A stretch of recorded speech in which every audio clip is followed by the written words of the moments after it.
Assalamualaikum warahmatullahi wabarakatuh. Bismillahirrahmanirrahim. Pertama-tama marilah kita panjatkan puji syukur kehadirat Allah Subhanahu wa Ta'ala yang telah memberikan kita nikmat yang sebegitu luar biasa, yakni nikmat iman dan Islam.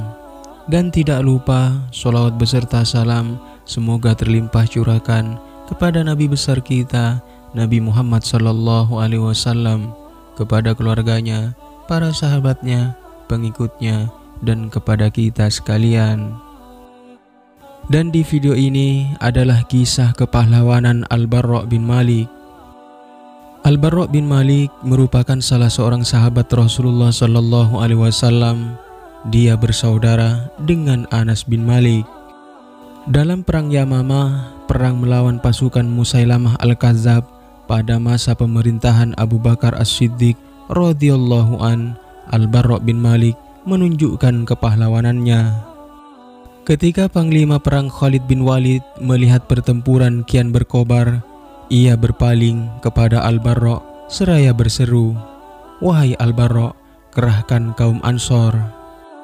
Pada saat itu juga Al-Barra' bin Malik berteriak memanggil kaumnya, "Wahai kaum Ansor, kalian jangan berpikir kembali ke Madinah. Tidak ada lagi Madinah setelah hari ini. Ingatlah Allah, ingatlah surga." Setelah berkata demikian, dia maju mendesak kaum musyrikin, diikuti prajurit Ansor. Pedangnya berkelebat menebas musuh-musuh Allah yang datang mendekat. Melihat prajuritnya berguguran, Musailamah Al-Kadzab dan kawan-kawannya kecut dan gentar. Mereka lari tunggang langgang dan berlindung di sebuah benteng yang terkenal dalam sejarah dengan nama Kebun Maut. Kebun Maut adalah benteng terakhir bagi Musailamah dan pasukannya. Pagarnya tinggi dan kokoh. Sang pendusta dan pengikutnya mengunci gerbang benteng rapat-rapat dari dalam. Dari puncak benteng, mereka menghujani kaum muslimin yang mencoba masuk dengan anak panah. Menghadapi keadaan yang sedemikian rupa, kaum muslimin sempat kebingungan. Kemudian, dalam benak Al-Barra' bin Malik muncul ide. Ia pun berteriak, "Angkat tubuhku dengan galah dan lindungi dengan perisai dari panah-panah musuh. Lalu, lemparkan aku ke dalam benteng musuh. Biarkan aku syahid untuk membukakan pintu agar kalian bisa menerobos masuk." Dalam sekejap, tubuh Al-Barra' bin Malik telah dilemparkan ke dalam benteng. Begitu mendarat di benteng bagian dalam, ia langsung membuka pintu gerbang, dan kaum muslimin pun membanjiri menerobos masuk. Pedang mereka berkelebat menyambar tubuh dan kepala musuh. Lebih dari 20.000 orang murtad tewas, termasuk pimpinan mereka, yaitu Musailamah Al-Kadzab. Jasa Al-Barra' bin Malik begitu besar, lebih dari sebulan lamanya ia terpaksa dirawat akibat luka-luka yang dideritanya.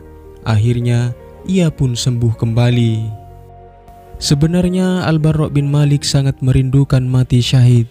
Dia kecewa karena gagal memperolehnya di Kebun Maut. Sejak saat itu, ia selalu menceburkan diri ke kancah peperangan.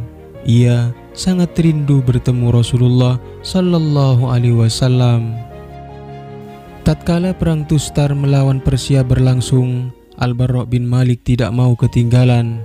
Kala itu, pasukan musuh terdesak dan berlindung di sebuah benteng kokoh dan kuat. Temboknya tinggi besar. Kaum muslimin mengepung benteng tersebut dengan ketat. Dalam keadaan demikian, pasukan Persia menggunakan berbagai cara untuk menaklukkan kaum muslimin. Mereka menggunakan pengait-pengait yang diikatkan ke ujung rantai besi yang dipanaskan. Rantai tersebut mereka lemparkan kepada pasukan muslimin sehingga sebagian dari mereka tersambar pengait panas itu. Banyak pasukan Islam yang tersambar pengait itu, diantaranya adalah Anas bin Malik, saudara dari Al-Barra' bin Malik. Selama beberapa saat, Anas tidak mampu melepaskan diri dari besi panas yang mengaitnya.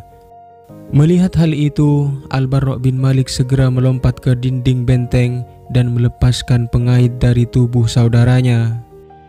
Tangan daripada Al-Barra' bin Malik melepuh dan terbakar karena memegang pengait yang panas membara.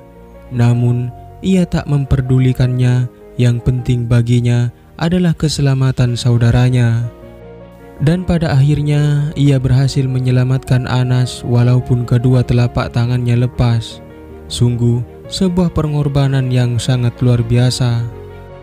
Dalam perang Tustar ini juga Al-Barra' bin Malik memohon kepada Allah Subhanahu wa Ta'ala agar gugur sebagai syahid. Doa daripada Al-Barra' bin Malik dikabulkan oleh Allah Subhanahu wa Ta'ala. Ia pun gugur sebagai syahid dengan wajah tersenyum bahagia. Demikianlah kisah kepahlawanan Al-Barra' bin Malik. Mudah-mudahan video ini bermanfaat. Wallahu a'lam bishawab. Assalamualaikum warahmatullahi wabarakatuh.